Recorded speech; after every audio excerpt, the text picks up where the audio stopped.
हेल' लोगोफोर, दिनै 26 अक्ट'बर आरो बे 26 अक्ट'बरनि फुंनि समाव नोंथांमोननो नेशनेल आरो इन्टारनेशनेलनि गोदान खौरांफोर लाबोदों आरो बेजों लोगोसे कारेन्ट एफेयार्स लाबोना होफैदों। नोंथांमोना नुनो मोननाय जागोन।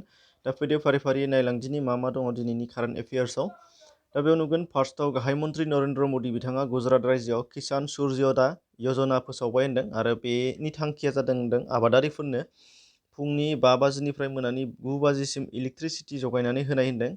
दा बे थांखिजों बिथांमोनहा किसान सुर्यदया यजना फोसावबाय होन्दों आरो बेखौ गुजरात रायजोआव फोसावनानै होदों। दा गुजरातनि सोमोन्दै नोंथांमोना मिथियाबा नायना लानो हानाय जागोन। Capital Gandhinagar, chief minister Vijay Rupani, governor जानानै दङ आचार्य देव भिराट, बिनिफ्राय दङ स्टेचु अफ इउनिटि, जेनाखि वर्ल्डनि बयनिख्रुइबो टलेस्ट स्टेचु जानानै दङ। दा बेबो गुजरात रायजोआवनो दङ। दा बिनिफ्राय नुगोन नाम्बार 2, भारतनि गवा रायजोआ हादरनि मादावनो गिबिसिन फार्स्ट सेन्ड दुन पार्क आरो इन्टारप्रिटेसन सेन्टार खुलिबाय होन्दों। माने मा होन्दों, बालायाव मोनसे पार्क खुलिदों आरो बेयाव इन्टारप्रिटेसनबो खालामनाय जागोन होन्दों। दा बेखौ मा होनो, हादरनि गेजेरावनो एबा भारतनि गेजेरावनो फार्स्ट बेखौ खुलिजेननाय जाबाय होन्दों गवा रायजोआव। गवानि सोमोन्दै नोंथांमोना नुगोन केपिटेल पानाजी, चिफ मिनिस्टार जानानै दङ प्रमद सावन्त, गभर्नर जानानै दं भागत सिंह कछारी। बेनिफ्राय दङ नाम्बार 3, उका स्पीड टेस्ट ग्लबेल इन्डेक्स 2020आव भारतनि रेंकिंआ 131 पजिशनाव दंहैयो होन्दों आरो बेखौ ग्लबेल मबाइल इन्टारनेट स्पिडनि सायाव नायनाय जायो होन्दों। गासै बेयाव पार्टिसिपेट खालामग्राफोरा 138टा हादरफोर दङ आरो बेनि गेजेरावहाय जोंनि भारतआ मोन्दों 131। बेनिफ्राय फार्स्ट रेंकिंखौ मोननो हानाय जादों होन्दों साउथ करिया। साउथ करियाया फार्स्ट रेंकिंआव दङ। नाम्बार 4, भारतनि गुजरात रायजोआवनो आरोबाव मुलुगनि मन्दिरफोराव थानाय लावसिन दुरुं लामा, माने वर्ल्ड लंगेस्ट टेम्पल रपवे खुलिनाय जाबाय होन्दों। बेखौ बेखेवनानै होबाय गाहाय मन्त्रि नरेन्द्र मदिया। दा बेयाव बेनि जानथाइ एबा लावथाइया दङ होन्दों 2.13 किल'मिटार्स।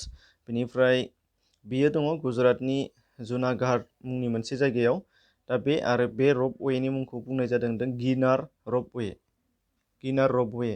बेनिफ्राय नाम्बार 5, भारतनि कर्नाटक रायजोआ भाग्यलक्ष्मी स्किम फोसावदों होन्दों गोदानै, जायफोरखौ BPL थाखोनि उन्दै हिन्जावसाफोरनि थाखाय राङारि मदद होनायनि थांखिजों बे स्किमखौ फोसावनाय जादों होन्दों कर्नाटक रायजोआ भाग्यलक्ष्मी स्किम।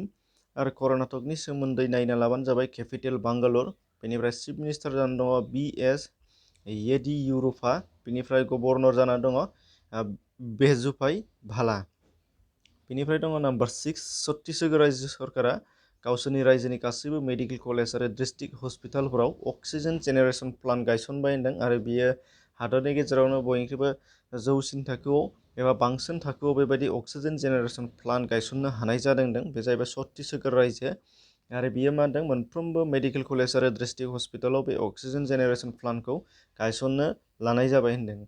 छत्तीसगढ़ रायजोनि खोथा बुंदों, बाहाय नुनो मोननाय जागोन केपिटेल रायपुर। बेनि मा होन्दों, चिफ मिनिस्टार जानानै दङ भुपेश बाघेल। बेनिफ्राय गभर्नर अनुसुईया उइके। नाम्बार 7, इउनेस्क'जों भारतआ गोदान एम्बासाडर थिसननो सायख'बाय आरो बिथाङा माने नेक्स्ट एम्बासाडर हिसाबै सायख'नाय जादों। बे श्री विशाल भि शर्मा। बेखौ नोंथांमोना गोसोआव लानांगोन। इउनेस्क'नि सोमोन्दै बुंदों, United Nations Educational, Scientific and Cultural Organization, formation 1945, headquarter Paris.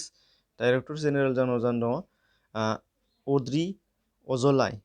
बिथाङा डाइरेक्टर जेनेरेल जानानै दङ दा इउनेस्क'नि। दा बेखिनिमोन दिनैनि थाखाय, एसेनोसै। बेनि लिंकखौ डिसक्रिपसनाव मोनगोन, बेयाव थांनानै नोंथांमोना फरायनो हानाय जागोन इजिलि आरो नट खालामनो हानाय जागोन। गोजोन्थों।